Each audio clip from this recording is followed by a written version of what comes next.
Welcome students, मैं doctor Ashutosh Meena, assistant professor लोक प्रशासन, राजकीय महाविद्यालय आबू रोड से। हमारी क्लास है बीए थर्ड ईयर लोक प्रशासन, जिसका पेपर है पेपर सेकंड, भारत में स्थानीय प्रशासन या भारत में स्थानीय स्वशासन। इसका अध्ययन कर रहे थे। पिछली क्लास में हमने 73वें संविधान संशोधन की विशेषताएं पढ़ी और जिसका संबंध पंचायती राज संस्थाओं के साथ है। अब हम अध्ययन कर रहे हैं 74वां संविधान संशोधन की विशेषताएं, जिसमें हम इसका कुछ 2-3 बिंदुओं का अध्ययन कर चुके थे। अब जो नेक्स्ट क्रम में इसका बिंदु है वो है सीटों का आरक्षण, आर्टिकल 243, जिसमें टी में इसका प्रावधान किया गया है। मैंने पिछली क्लास में बताया था कि 243A से लेकर के 243O तक पंचायती राज संस्थाओं से संबंधित संवैधानिक प्रावधान किए गए हैं और आर्टिकल 243P से लेकर के 243Z तक जो है ये प्रावधान नगरीय संस्थाओं को लेकर किए गए हैं।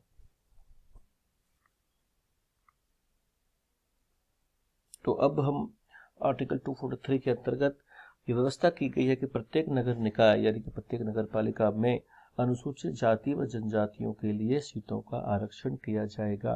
प्रत्येक क्षेत्र में सीटों का आरक्षण उस नगर की निकाय के क्षेत्र में वर्गों की जनसंख्या के अनुपात में होगा। फॉर एग्जाम्पल, अगर किसी नगर पालिका में SC की पॉपुलेशन अगर 20% है तो वहां पर सीटों का रिजर्वेशन भी 20% के अकॉर्डिंग ही किया जाएगा।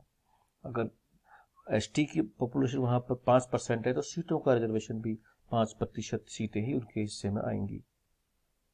और दूसरा बिंदु है सीटों का बारी बारी से आवर्तन यानी रोटेशन किया जाएगा। अगर इस बार ST की सीट आई, अगली बार SC की आएगी, अगली बार OBC की आएगी, कभी महिला की आएगी। इस प्रकार रोटेशन से सीटों का बंटवारा होगा। इन वर्गों के लिए आरक्षित की गई कुल सीटों के 1/3 स्थान वर्गों की महिलाओं के लिए आरक्षित किए जाएंगे। कंफ्यूज नहीं होना है, 1/3 मतलब 1/3। कई बार परसेंटेज भी वहाँ लिखी जाती है एग्जाम के ऑब्जेक्टिव टाइप प्रश्न में कि 30% है या कितनी परसेंट है, तो संविधान में इसको 1/3 कहा गया है। यह आपको हमेशा ध्यान देना चाहिए। नगर निकाय के क्षेत्र की प्रत्यक्ष रूप से चुनी वाली जो कुल सीट है वो 1/3 स्थान उस जाति जनजाति की महिलाओं के लिए आरक्षित रहेंगी और बारी बारी से इनका भी बारी बारी से आवंटन होगा। अधिनियम ये व्यवस्था करता है कि नगर निकायों में जो अध्यक्ष है, जैसे नगर पालिका चेयरमैन है, नगर पालिका सभापति है, उन पदों पर भी ST SC और OBC या महिलाओं की सीटों का आरक्षण का प्रावधान किया जाएगा। यह प्रावधान राज्य विधानमंडल द्वारा अधिनियम बनाकर लागू किया जाएगा। संविधान संशोधन अधिनियम राज्य विधानमंडलों को इस बात के लिए अधिकृत करता है कि अधिनियम बनाकर वे नगर निकायों में अन्य पिछड़े वर्गों के लिए भी आरक्षण की व्यवस्था करेगा। यानी कि आरक्षण की जब बात आएगी तो 4 प्रकार का आरक्षण को देखने को मिलेगा। SC के लिए आरक्षण, ST के लिए आरक्षण, OBC के लिए आरक्षण और महिलाओं के लिए आरक्षण, और ये रोटेशन के माध्यम से इसकी पालना की जाएगी। अगला बिंदु है कार्यकाल के संबंधित इन नगर निकायों का कार्यकाल कितना होगा। तो संविधान संशोधन अधिनियम आर्टिकल 243U में इसका प्रावधान किया गया है कि पहली बैठक किसी भी, हालांकि ये जो है आप याद कर लीजिए, किसी भी निकाय की, ग्राम पंचायत हो, ग्राम पंचायत, ग्राम सभा, नगर पालिका, नगर निगम, पंचायत समिति, जिला परिषद, प्रथम बैठक से ही उनकी गणना होती है। विधानसभा की भी आप देखो तो प्रथम बैठक से गणना होती है। संसद की भी प्रथम बैठक से ही उसकी 5 साल की गणना की जाती है। तो प्रथम बैठक की तिथि से 5 साल पूर्व तक इसका 5 साल तक इसका प्रावधान होगा और स्पष्ट लिखा गया है इससे अधिक नहीं, यानी किसी भी कंडीशन में इससे अधिक नहीं होगा। इस प्रावधान में स्पष्ट है कि भंग किए जाने के पूर्व सुनवाई का समुचित मौका दिया जाएगा। देखिए ये कितनी इंपॉर्टेंट चीज है। अगर नगर निकायों में ही इसका वर्णन किया गया, उधर नहीं है, पंचायती राज में इसका वर्णन नहीं किया गया है। नगर पालिका का जो अधिनियम है कि अगर भंग करने से पूर्व सुनवाई का अवसर उसको अवश्य दिया जाए। और ये एग्जाम में IAS से लेकर के कई एग्जाम में इस तरह के प्रश्न पूछे जाते हैं कि सुनवाई का मौका दिया जाएगा। निर्धारित 5 वर्ष की अवधि समाप्त होने से पूर्व संपन्न कराए जाएंगे। ये भी बहुत इंपॉर्टेंट फैक्ट है। 5 साल के बाद नहीं, 5 साल से पहले चुनाव करा लेना चाहिए। और अगर भंग किया जाता है तो भंग करने की तिथि से 6 माह के अंदर चुनाव करवाइए। यदि भंग किए जाने के पश्चात उस नगर निकाय का निर्धारित कार्यकाल पूर्ण होने में 6 माह से कम समय की अवधि रह गई हो तो चुनाव कराने की कोई आवश्यकता नहीं है।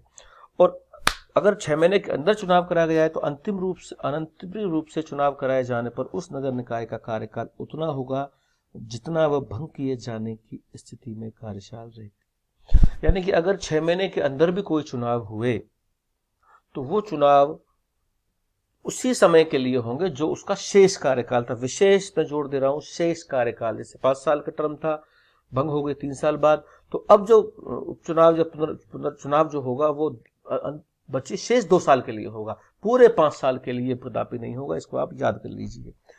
सदस्यत्वों की अनर्हता के संबंध में प्रावधान क्या है? वी, ये आर्टिकल है वी, TUV 243V में इसका प्रावधान किया गया है कि राज्य में नगर निकायों के लिए चुने जाने वाले सदस्यों की योग्यताओं और अनर्हताओं के संबंध में राज्य विधानमंडल पर यह छोड़ दिया गया। इस प्रावधान में यह कहा गया है कि इस संदर्भ में राज्य विधानमंडल अधिनियम बनाकर प्रावधान करे, कोई व्यक्ति चुनाव लड़ने के लिए अयोग्य नहीं होगा यदि उसने 21 वर्ष की आयु प्राप्त कर ली है और राज्य विधानमंडल द्वारा पारित किसी अधिनियम के अधीन अयोग्य नहीं है। यदि योग्यता के संदर्भ में कोई विवाद उत्पन्न होता है तो इसका निस्तारण राज्य विधानमंडल द्वारा निर्धारित प्रक्रिया के अनुसार ही किया जाएगा।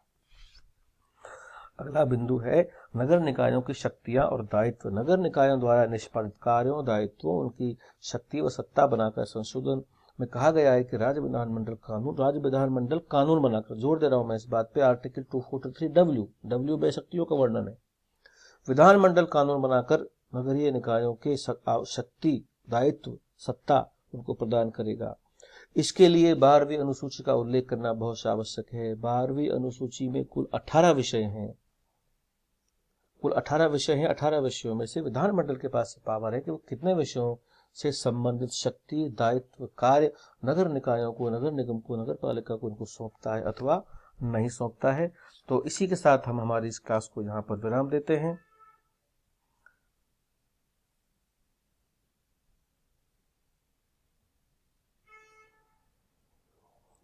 Thank you.